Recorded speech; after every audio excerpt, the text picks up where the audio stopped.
Hello again from Kampala in Uganda. My name is Becky and I'm a missionary here in this beautiful country with Mission Aviation Fellowship, along with my husband Dave.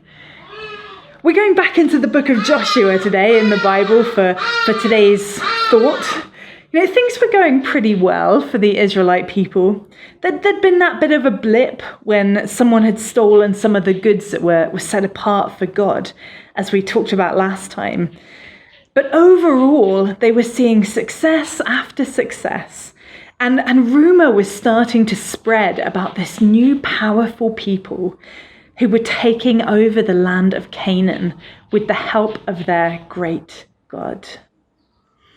So scared, in fact, was one group of people that they decided that they would resort to deception rather than run the risk of facing the Israelites in battle. They sent some messengers out in tatty clothes with mouldy old food and wineskins, and they managed to convince Joshua and all of the other leaders of Israel that they were from a distant land and that they desired peace. And the Israelites, they fell for it. They drew up an agreement that they would never harm these people from Gibeon. The only problem? God had specifically told them that they were not to make peace with any of the peoples who lived close by. Once again, the Israelite people had defied the instructions of the living God. They had made a big mistake. Well, some people from other tribes in the area, they heard about this new peace agreement, and they started to get even more worried. They knew that the Gibeonites were pretty good fighters. And so they formed an alliance of their own.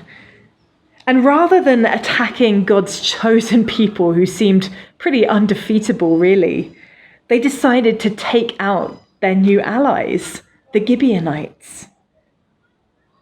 So the Gibeonites sent word to Joshua, and they pleaded with him to come and defend them, to come to their rescue. And so Joshua and his best fighters, they marched all night long to reach them.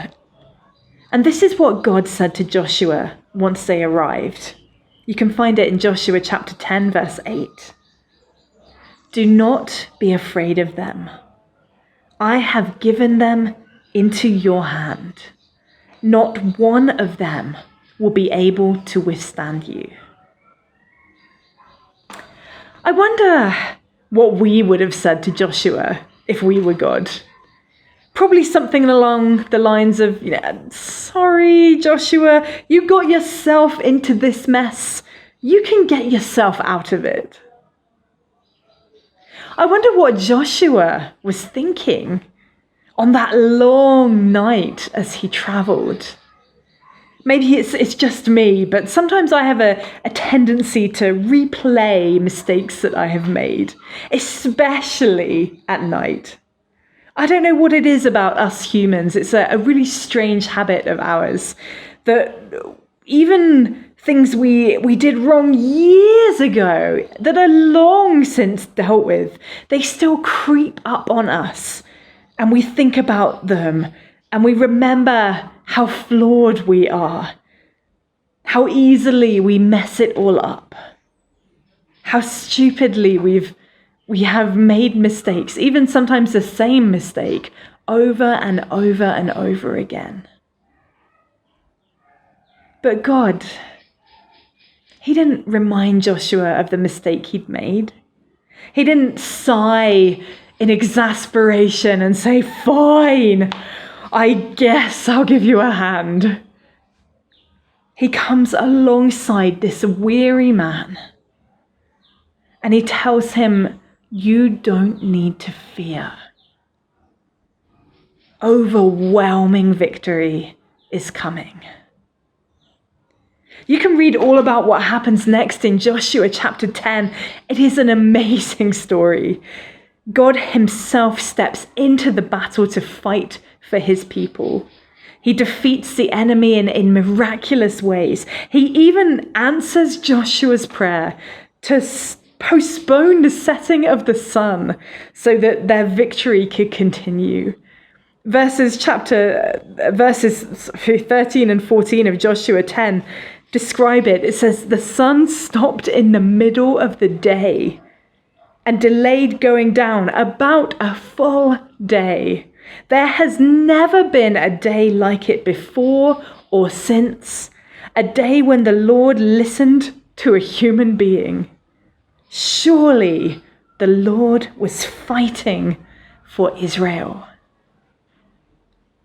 Out of one of Joshua's biggest mistakes came one of God's greatest victories.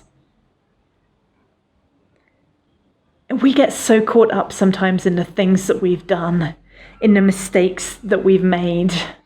It's easy to think that nothing good can ever come out of those situations, whether it's related to a relationship or work or a sin, whatever it may be. There is no mistake that you have made that is too big for God to turn around. There is nothing that you can possibly have done that he can't reverse for his glory. Who knows, out of a situation that you think of as the biggest mistake of your life, he might bring about the greatest wonder you've ever seen. One of the great things about the salvation that Jesus offers is that it breaks the power of guilt and shame. It breaks the hold that our mistakes have over us.